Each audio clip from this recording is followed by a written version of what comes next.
আজি আমি সকলোৱে জানো যে ৩০তম পৰাগ দাসৰ মৃত্যুৰ তিথি। তেখেতক আমি আমাৰ নিৰ্যাতন বিৰোধী ঐক্যমঞ্চ অসমে প্ৰতি বছৰে তেওঁক আমি শ্বহীদ দিৱস হিচাপে আমি আজি এই দিনটোকে উদযাপন কৰাৰ আমি সিদ্ধান্ত লৈছোঁ। তাৰ অংশ বিশেষে আজি আমি তেখেতৰ ৩০তম শ্বহীদ দিৱস পালন কৰিলোঁ নাহকটীয়া এই ঘিনাই অঞ্চলত। গতিকে আপোনালোকে সকলোৱে জানে পৰাগ দাসৰ আজি অভাৱ অনুভৱ অসমীয়া জাতিয়ে আজি বহুত বাৰুকৈ আমি অনুভৱ কৰিছোঁ।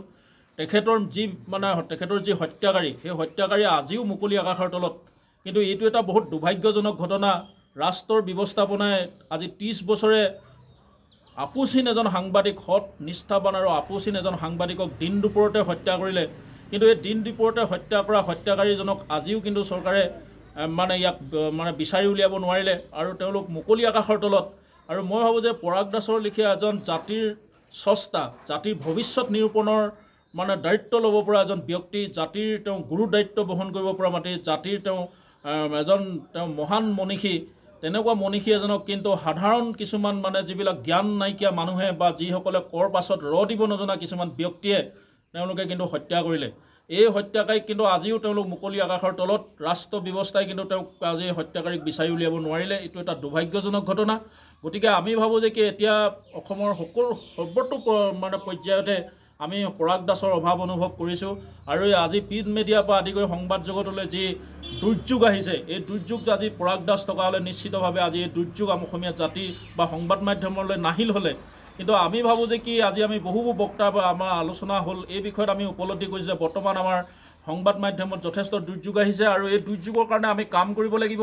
অসমীয়া ভাষা সাহিত্য জীয়াই ৰাখিবলৈ হ'লে আমাৰ সংবাদ মাধ্যমৰ ভূমিকা বহুত, বা এখন বাতৰি কাকতে যি অসমীয়া ভাষাৰ কাৰণে কাম কৰি আহে, আজি এই যি আমাৰ নতুন প্ৰজন্মই যিহেতু বাতৰি পঢ়া বা তেওঁলোকৰ সংবাদ মাধ্যমৰ লগত যিটো তেওঁলোকৰ সম্পৰ্ক থাকিব লাগে, এই সম্পৰ্কৰ পৰা আঁতৰি থকাৰ কাৰণে ভৱিষ্যত কিন্তু এক আন্ধাকাৰ আমি দেখা পাইছোঁ। আৰু সংবাদ মাধ্যমৰ ভৱিষ্যত যাতে আমাৰ সুৰক্ষিত নোহোৱা যেন লাগিছে।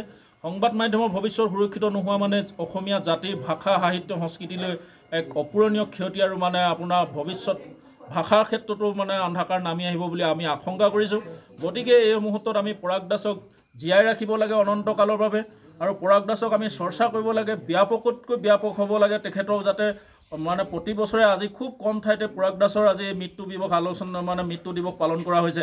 মই ভাবোঁ যে অসমৰ চুকে কোণে গাঁৱে ভূঞে নগৰে চহৰে পাহাৰে ভৈয়ামে সকলো জেগাতে আজি পৰাগ দাসৰ তেওঁ যি কৰি গ'ল জাতিটোৰ কাৰণে, তেওঁ যি ত্যাগ কৰি গ'ল, তেওঁৰ ষ্টক এক্সচেঞ্জৰ লেখীয়া তেওঁ বিলাসী চাকৰি এই জাতিৰ পক্ষত তেওঁ কাম কৰিছিলে, তেওঁ জাতিৰ হৈ ত্ৰাণকৰ্তাৰ ৰূপত অৱতীৰ্ণ হৈছিলে। কিন্তু সেই পৰাগ দাসক আজি সুঁৱৰিবলৈ মানুহৰ অভাৱ, সেই পৰাগ দাসক আজি সুঁৱৰিবলৈ মানুহে আজি কুণ্ঠাবোধ কৰে। কিন্তু মানুহৰ সম্প্ৰতি শেহতীয়াভাৱে যি এক পৰিৱেশ সৃষ্টি হৈছে, এই পৰিৱেশ কেতিয়াও জাতিৰ কাৰণে মংগলজনক নহয়। গতিকে এই মুহূৰ্তত পৰাগ দাসৰ আমি অভাৱ বাৰুকৈ অনুভৱ কৰিছোঁ আৰু তেখেতৰ জীয়াই ৰখাৰ কাৰণে যি কৰিব লাগে আমি নিৰ্যাতন বিৰোধী ঐক্যমঞ্চে সকলো কৰি যাবলৈ আমি প্ৰস্তুত আছোঁ।